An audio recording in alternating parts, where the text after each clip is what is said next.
Here's an interesting fluid mechanics problem that you might see maybe as a first year engineering student, or if you're preparing for something like a physics Olympiad or some kind of physics competition, you might encounter something similar to this as well. And if you'd like to see anything similar to this on the channel, like fluid mechanics problems, let me know in the comments. So let's see what we actually have to do. We're dealing with a vessel which has two arms that are communicating with each other via this thin tube at the bottom, and it's filled with water, okay? And in the left side of the vessel, so in cylindrical vessel A, let's say, we introduce an ice cube, okay? And this ice cube or this ice block has a volume of 100 centimeters cubed. So it's gently being placed inside the vessel, and we know that half of it is submerged in the water. So essentially the water is going to cover just half of this ice block. So the situation in the left cylinder is going to look like this. So this is your ice block, and the water is going to cover it until the halfway point like this. Okay? And this is how much volume is under the water level. And the question is, how much mass of water will flow through the connecting tube, that's through this tube here, during the process of melting of the ice cube? And we have a few options. We have 20 grams, 25, 45, or 50 grams.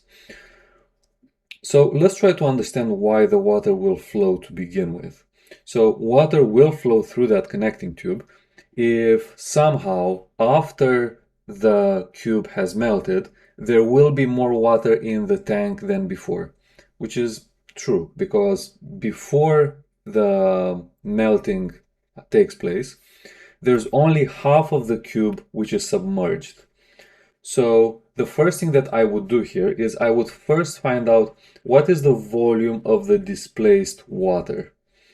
So the volume is essentially half of the volume of the ice block, which is 100 over 2, which is 50 centimeters cubed. Now, keep in mind, this is the overall displaced volume, but also keep in mind that this system, those vessels are connected, which means that this 50 centimeters cubed is going to be equally shared between the two, because according to the laws of hydrostatics, if the level in one vessel goes up by a certain amount, then because it's a hydrostatics problem, there's no motion of any sort, then the level of water in the other tube will go up by the same amount. It has to happen this way, which means that in A, the water level will go up by an amount of 25 centimeters cubed, and in B, it will go up by an amount of 25 centimeters cubed as well. So the total is going to be 50. Okay, so knowing this, let's see how much water this actually corresponds to. So now we're looking at the mass, the grams, basically. So if the volume in B increased by this much, what's the corresponding increase in mass? So we're looking at B, and we know that the change in volume of B is 25 centimeters cubed, right? So the change in mass of water in the right arm is the density of the water times the volume, right? So it's just mass equals density times volume. So the water density is given to us as 1,000, but we have to keep consistent units. So we can look that the answer is given to us in grams, right? And the density is in kilograms, so maybe we can convert that to grams. Now, usually I don't recommend doing that. Usually I recommend converting everything into kilograms or meters cubed, which are standard SI units. But for this question, I'll make an exception and I'll do the conversion the other way around. So the water density was given as 1000 kg per meters cubed, which is the same as 1 gram per centimeters cubed. And you can actually check that yourself just to convince yourself that that's the case. Right, so the increase in mass of water in B is 1 times 25, which is 25 grams. Right, don't go picking option B yet because the question is not over, okay? So now we have to look at what happens when the cube has melted. And when the cube has melted, all that mass of the cube, right? So the cube itself has a mass which we haven't actually found yet, but we'll do that shortly. So this is the mass of the ice. This is going to be distributed equally between A and B. And the reason why it's going to be distributed equally is because, again, the levels of water have to rise by the same amount in both on the left and on the right.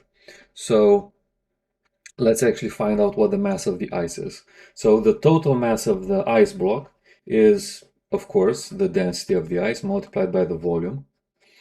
Now, the density of the ice is given to us in kilograms per meters cubed, which is 900, but we're going to convert that to grams per centimeter cubed, and of course that's going to be 0.9. And the volume of the ice is 100 centimeters cubed, which gives us a total mass of 90 grams. So that's the mass of the ice. And this mass, even after the ice cube or the ice block melts, so keep this in mind, as this melts, the mass of the resulting water stays the same. The corresponding volume changes, but the mass of however much ice melts, that's how much water you will obtain at the end, right? You can't just create mass out of nowhere. So this idea that mass is conserved applies to this problem. So this is how much water will exist at the end in both arms, right? So this 90 grams will be split evenly. So you have 45 grams in A and you'll have 45 grams in B, right? So the 90 gram ice block melts, resulting in 90 grams of water. 45 grams will stay in A, 45 grams will go in B. So the question is, how much water will flow through the connecting tube during the process of melting of the ice cube? So we have the final mass in B, which is 45 grams. And we have the initial mass that existed in B, which is 25. So during the melting process, we're looking at the difference basically. And the difference is 20 grams. So you place the ice cube, and in arm B you have this increase of 25 grams, but then we care, okay, what happens from that point until the point everything is turned into water.